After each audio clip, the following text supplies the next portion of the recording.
राधे राधे, हरे कृष्णा। आप सभी का दिन शुभ और मंगलमय हो। इससे पहले की कथाएं सुनने के लिए और कमेंट्स करने के लिए आप सभी का बहुत बहुत धन्यवाद। आज मार्गशीर्ष मास का तीसरा दिन है और आज तृतीया तिथि शाम 5:56 पर समाप्त होगी। इसके बाद से चतुर्थी तिथि प्रारंभ हो जाएगी। मार्गशीर्ष मास के कृष्ण पक्ष की तृतीया तिथि को सौभाग्य सुंदरी तीज का और चतुर्थी तिथि को संकष्टी चतुर्थी का व्रत रखा जाता है। और इस बार संयोग से ये दोनों ही व्रत आज ही के दिन यानी 18 नवंबर सोमवार को पड़ रहे हैं। सौभाग्य सुंदरी तीज का व्रत रखने से सुहागिन महिलाओं के पति की दीर्घायु होती है और अच्छे स्वास्थ्य की प्राप्ति होती है। इस व्रत को करवा चौथ की तरह ही अखंड सौभाग्य और सौंदर्य प्राप्ति के लिए रखा जाता है। वहीं इस दिन माता पार्वती और भगवान शिव की पूजा का विधान है और चतुर्थी का व्रत निसंतान महिलाएं संतान प्राप्ति की कामना से या फिर संतान की दीर्घायु के लिए उनके अच्छे स्वास्थ्य की कामना से रखा जाता है। सभी प्रकार की मनोकामनाओं की पूर्ति के लिए चतुर्थी का व्रत रखा जाता है। एक पौराणिक कथा के अनुसार एक बार देवी सती ने अपने पिता की बातों से नाराज होकर और भगवान शिव का अपमान सुनकर अपने शरीर का त्याग यज्ञ की अग्नि में भस्म करके कर दिया था। शरीर त्यागते समय उन्होंने अपने पिता से यह वादा किया कि वह हर जन्म में हमेशा भगवान शिव की ही पत्नी के रूप में वापस आएंगी। इसके बाद उन्होंने माता पार्वती के रूप में अपना अगला जन्म लिया। इस जन्म में माता पार्वती ने भगवान शिव को पति रूप में प्राप्त करने के लिए घोर तपस्या की और फिर उनकी तपस्या से प्रसन्न होकर भगवान शिव ने उन्हें अपनी पत्नी के रूप में स्वीकार किया। मान्यता है सबसे पहले इस व्रत को माता पार्वती जी ने किया था और तभी से सौभाग्य सुंदरी तीज का व्रत रखने की परंपरा चली आ रही है। संकष्टी चतुर्थी की कथा भी हमारे चैनल पर अलग से अपलोडेड है। अब भगवान गणेश जी की कथा के साथ आज के महात्म्य का शुभारंभ करते हैं। एक गरीब बुढ़िया माई रोज मिट्टी के गणेश जी की पूजा किया करती थी। बेचारी बुढ़िया के बनाए गणेश जी रोज रोज गल जाते थे। उसके घर के सामने एक सेठ जी का मकान बन रहा था।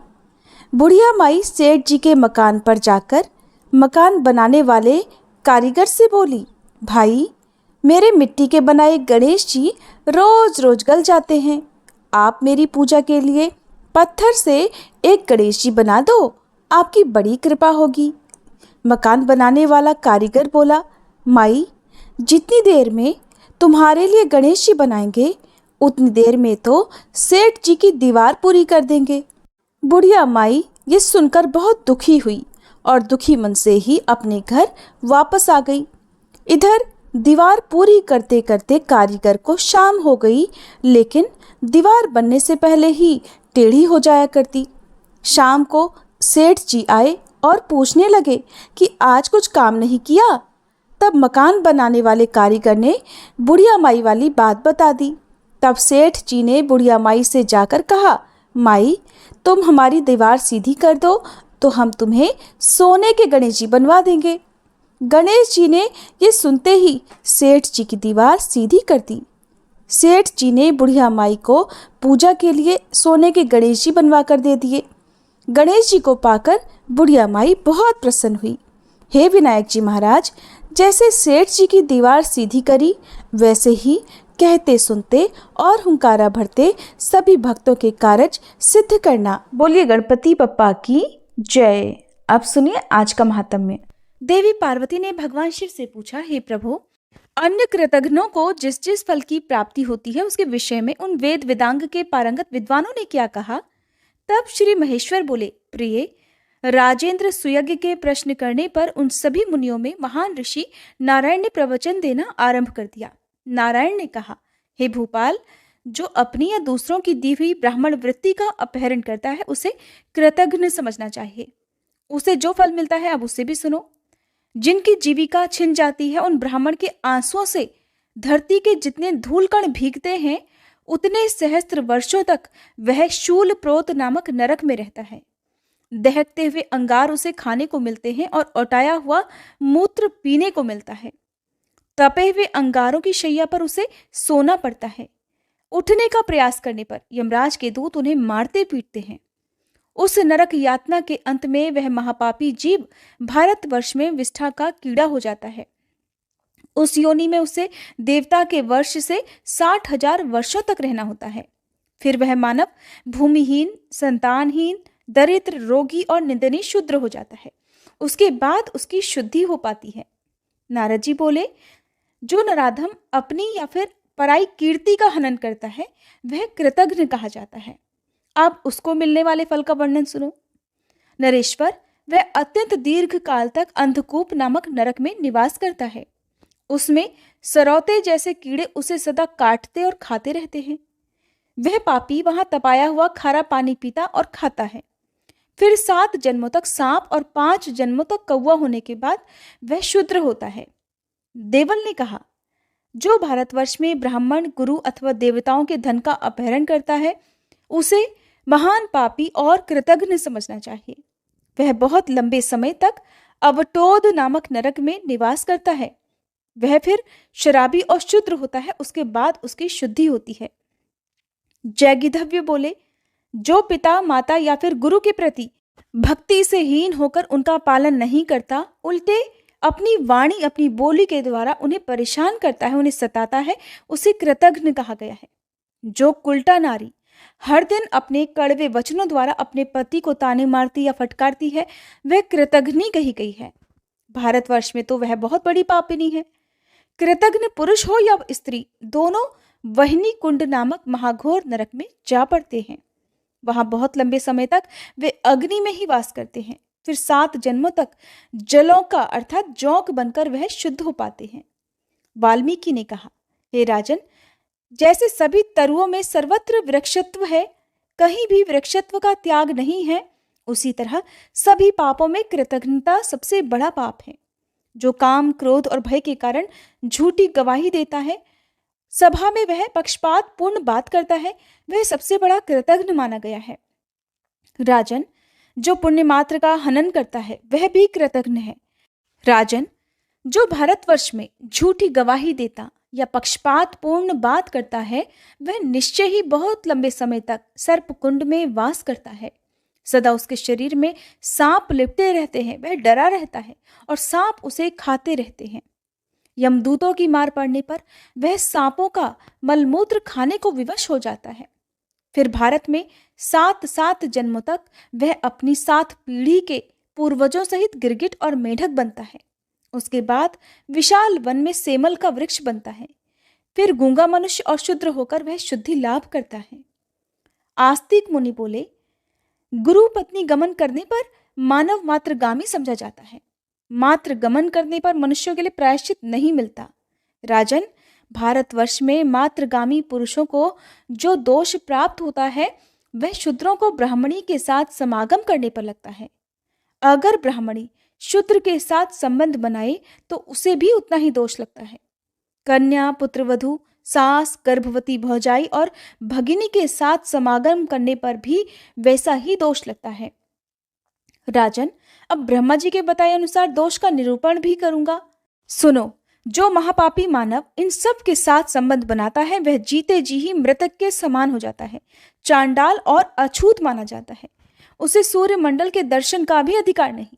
वह शालिग्राम जी का, उनके चरणामृत का, तुलसी दल मिश्रित जल का, संपूर्ण तीर्थ जल का और ब्राह्मण के चरणोदक का स्पर्श भी नहीं कर सकता। वह पापी मनुष्य विष्ठा के तुल्य घृणित होता है। उसे देवता, गुरु और ब्राह्मण को नमस्कार करने तक का अधिकार नहीं रह जाता। उसका जल मूत्र से भी अधिक अपवित्र होता है। भारतवर्ष में पृथ्वी उसके भार से दब जाती है। वह उसके बोझ को ढोने में असमर्थ हो जाती है। बेटी बेचने वाले पापी की तरह गुरु पत्नी गामी के पाप से भी सारा देश पापी हो जाता है। उसके स्पर्श से, उसके साथ बात करने से, सोने से, एक स्थान में रहने और साथ साथ भोजन करने से मनुष्यों को भी पाप लगता है। वह कुंभी पाक में निवास करता है। वहां उसे दिन रात अविराम गति से चक्र की तरह घूमना पड़ता है। वह आग की लपटों से जलता हुआ उस नरक में यमदूतों द्वारा पीटा जाता है। इस प्रकार वह महापापी हर दिन नरक की यातना भोगता है। घोर प्राकृतिक महाप्रलय बीतने पर जब पुनः सृष्टि का आरंभ होता है तो वह फिर वैसा ही हो जाता है। नरक यातना के बाद हजारों वर्षों तक उसे विष्ठा का कीड़ा होना पड़ता है। इसके बाद वह पत्नीहीन, नपुंसक और चांडाल हो जाता है। फिर 7 जन्मों तक गलित कोढ़ से युक्त शूद्र और नपुंसक होना पड़ता है। इसके बाद वह अंधा, कोढ़ी और नपुंसक ब्राह्मण होता है। फिर 7 जन्म धारण करने के पश्चात उस महापापी की शुद्धि हो पाती है। मुनि बोले, इस प्रकार हमने शास्त्र के अनुसार सब बातें बताई। राजन, तुम इन विप्रवर को प्रणाम करो जिन्होंने तुम्हें श्राप दिया है, और निश्चय ही इन्हें अपने घर को लौटाकर वापस ले चलो। वहां यत्न पूर्वक ब्राह्मण देवता का पूजन करके इनका आशीर्वाद ग्रहण करो। महाराज, इसके बाद शीघ्र ही वन को जाओ और तपस्या करो। ब्राह्मण के श्राप से मुक्ति मिलने पर फिर यहाँ वापस आ जाओगे। पार्वती जी, ऐसा कहकर सभी मुनि, देवता, राजा और बंधु वर्ग तुरंत ही अपने अपने स्थान को चले गए। देवी पार्वती ने पूछा, हे प्रभु, मुनि समूहों के चले जाने पर मनुष्यों के कर्मफल का वर्णन सुनने के बाद ब्रह्म शाप से विवल हुए राजा सुयज्ञ ने फिर क्या किया? अतिथि ब्राह्मण ने भी क्या किया जिन्होंने राजा को श्राप दिया था? क्या वे लौटकर राजा के घर में गए या नहीं, ये बताने की भी कृपा कीजिए। तब महादेव जी कहने लगे, प्रिय, मुनि समूहों के चले जाने पर वे शापग्रस्त नरेश धर्मात्मा पुरोहित वशिष्ठ जी की आज्ञा से भूतल पर ब्राह्मण के दोनों चरणों में दंड की भांति गिर पड़े। फिर उन श्रेष्ठ ब्राह्मण ने क्रोध छोड़कर उन्हें शुभ आशीर्वाद दिया। उन कृपामूर्ति ब्राह्मण को क्रोध छोड़कर मुस्कुराते हुए देखकर राजा सुयज्ञ ने अपनी आंखों से आंसू बहाते हुए दोनों हाथ जोड़ लिए और अत्यंत विनम्र भाव से आत्मसमर्पण करते हुए उनसे उनका परिचय पूछा। राजा की बात सुनकर वे मुनिश्रेष्ठ हंसने लगे। उन्होंने मेरे दिए हुए सर्व दुर्लभ परम तत्व का उन्हें उपदेश दिया। वह अतिथि ब्राह्मण बोले, ब्रह्मा जी के पुत्र मरीचि हैं, उनके पुत्र स्वयं कश्यप जी हैं। राजन, कश्यप जी के प्रायः सभी पुत्र मनोवांछित देव भाव को प्राप्त हुए हैं। उनमें त्वष्टा बड़े ज्ञानी हुए। उन्होंने सहस्त्र वर्षों तक पुष्कर में परम दुष्कर तपस्या की थी। ब्राह्मण पुत्र की प्राप्ति के लिए देवाधिदेव परमात्मा श्री हरि की आराधना की। तब भगवान नारायण से उन्हें एक तेजस्वी ब्राह्मण पुत्र वरदान के रूप में प्राप्त हुआ। वह पुत्र तपस्या के धनी तेजस्वी विश्वरूप के नाम से प्रसिद्ध हुआ। एक समय बृहस्पति जी देवराज के प्रति कुपित होकर कहीं और चले गए। तब इंद्र ने विश्वरूप को ही अपना पुरोहित बनाया था। विश्वरूप के मातामह दैत्य थे, अतः वे देवताओं के यज्ञ में दैत्यों के लिए भी घी की आहुति देने लगे। जब देवराज को इस बात का पता चला तो उन्होंने अपनी माता की आज्ञा लेकर ब्राह्मण विश्वरूप के मस्तक काट डाले। नरेश्वर, विश्वरूप के पुत्र विरूप हुए जो कि मेरे पिता हैं। मैं उनका पुत्र सुतपा हूं। मेरा काश्यप गोत्र है और मैं वैरागी ब्राह्मण हूं। महादेव जी मेरे गुरु हैं। उन्होंने ही मुझे विद्या, ज्ञान और मंत्र दिए हुए हैं। प्रकृति से परवर्ती सर्वात्मा भगवान कृष्ण मेरे इष्ट देव हैं। मैं उन्हीं के चरण कमलों का चिंतन करता हूँ। और सुनो राजन, मुझे संपत्ति के लिए भी कोई इच्छा नहीं है। राधा वल्लभ श्री कृष्ण मुझे सारोप्य और सामीप्य नामक मोक्ष देते हैं, परंतु मैं उनकी कल्याणमयी सेवा के सिवा दूसरी कोई वस्तु लेता ही नहीं हूँ। ब्रह्मत्व और अमृतत्व को भी मैं जल में दिखाई देने वाले प्रतिबिंब की तरह मिथ्या मानता हूँ। राजन, भक्ति के अलावा सब कुछ मिथ्या भ्रम मात्र है, नश्वर है। इंद्र, मनु या सूर्य का पद भी जल में खींची गई रेखा के समान ही मिथ्या है। मैं उसे सत्य नहीं मानता। फिर राजा के पद को भला कौन गिनता है? राजन, तुम्हारे यज्ञ में मुनियों का आगमन सुनकर मेरे मन में भी वहां आने की इच्छा हुई थी। मैंने तुम्हें विष्णु भक्त की प्राप्ति कराने के लिए ही यहाँ पर आने का निश्चय किया था। इस समय मैंने तुम पर केवल अनुग्रह किया, तुम्हें शाप नहीं दिया। तुम एक भयानक गहरे भवसागर में गिर गए थे। मैंने तो बस तुम्हारा उद्धार किया है। केवल जल में तीर्थ ही तीर्थ नहीं है, भगवान के भक्त भी तीर्थ समान होते हैं। मिट्टी और पत्थर की प्रतिमा रूप देवता ही देवता नहीं है, भगवान के भक्त भी देवता होते हैं। जल में तीर्थ और मिट्टी पत्थर के देवता मनुष्य को दीर्घ काल में पवित्र करते हैं। बहुत देर से उनकी शुद्धि होती है, परंतु श्री कृष्ण भक्त दर्शन देने के साथ ही पवित्र कर देते हैं। राजन, निकलो इस घर से, दे दो राज अपने पुत्रों को। वत्स, अपनी साध्वी पत्नी की रक्षा का भार अपने बेटे को सौंपकर शीघ्र ही वन को चलो। राजन, ब्रह्मा जी से लेकर कीट पर्यंत सब कुछ मिथ्या ही है। जो सबके ईश्वर हैं उन परमात्मा राधा वल्लभ श्री कृष्ण का भजन करो, वे ध्यान से बड़ी आसानी से मिल जाएंगे। ब्रह्मा, विष्णु और शिव आदि के लिए भी उनकी आराधना बड़ी कठिन है। राजन, 7 स्वर्गलोक, 7 द्वीपों सहित पृथ्वी, पर्वत और समुद्रों सहित 7 पाताल, इन समस्त लोकों सहित जो ब्रह्मांड है वह अंडे के आकार में जल पर तैर रहा है। प्रत्येक ब्रह्मांड में ब्रह्मा, विष्णु और शिव आदि रहते हैं। देवता, मनुष्य, नाग, गंधर्व और राक्षस आदि निवास करते हैं। राजन, पाताल से लेकर ब्रह्मलोक तक जो अंड है यही ब्रह्मा जी का कृत्रिम ब्रह्मांड है। ये जल में शयन करने वाले शुद्र विराट विष्णु जी के नाभि कमल पर उसी तरह विराजमान है जैसे कमल की कर्णिका में बीज रहा करता है।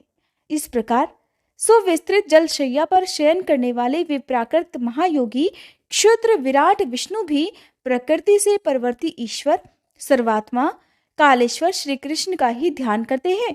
उनका आधार है महाविष्णु का विस्तृत रोमकूप। महाविष्णु के अनंत रोमकूपों में से प्रत्येक में ऐसे ऐसे ब्रह्मांड स्थित हैं। महाविष्णु के शरीर में असंख्य रोम हैं और उन रोमकूपों में असंख्य ब्रह्मांड हैं। ये सब परम दुर्लभ महाज्ञान तुम्हें बताया गया है। गुरुदेव शिव ने ये ज्ञान मुझे दिया था, इसे तो तुमने सुन लिया, अब और क्या सुनना चाहते हो? इसके बाद राजा सुयज्ञ ने उन ब्राह्मण से जो कुछ भी सुनने का आग्रह किया उसका वर्णन आप आने वाले अध्याय में सुनिएगा। अब सुनिए श्री कृष्ण चालीसा पाठ। बंशी शोभित कर मधुर, नील जलद तन श्याम, अरुण अधर जनु बिंबा फल, नयन कमल अभिराम, पूर्ण इंद्र अरविंद मुख, पीतांबर शुभ साज, जय मन मोहन मदन छवि, कृष्ण चंद्र महाराज। जय यदुनंदन जय जगवंदन, जय वसुदेव देवकी नंदन, जय यशोदासुत नंद दुलारे, जय प्रभु भक्तन के धृगतारे, जय नट नागर नाग नथैया, कृष्ण कन्हैया धेनु चरैया, पुनि नख पर प्रभु गिरिवर धारो, आओ दीनन कष्ट निवारो, वंशी मधुर अधर धरि तेरी, होवे पूर्ण मनोरथ मेरो,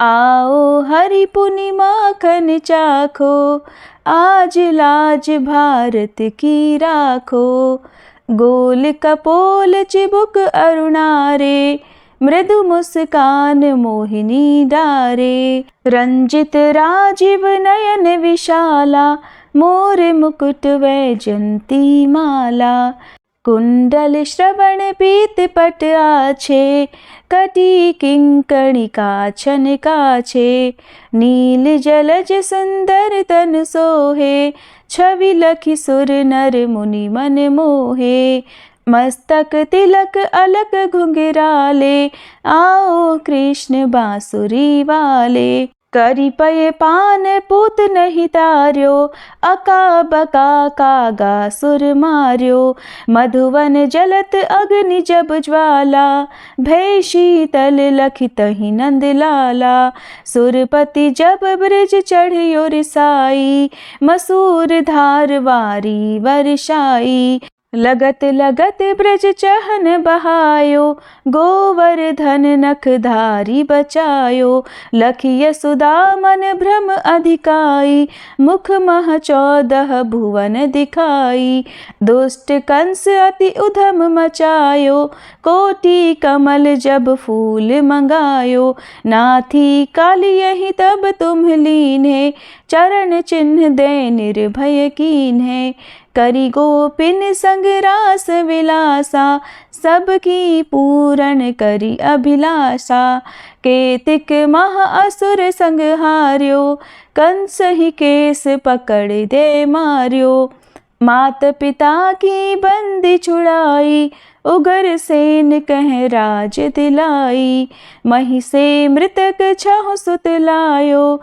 मातु देव की शोक मिटायो, भौमासुर मुर दैत्य संहारो, लाए 68 सहस कुमारो, दे भी नहीं तृण चीर संहारा, जरा सिंधु राक्षस कह मारा, असुर बकासुर आदिक मार्यो, भक्तन के तब कष्ट निवार्यो। दीन सुदामा के दुख टार्यो, तंदुल 3 मूठ मुख डार्यो। प्रेम के साग विदुर घर मांगे, दुर्योधन के मेवा त्यागे।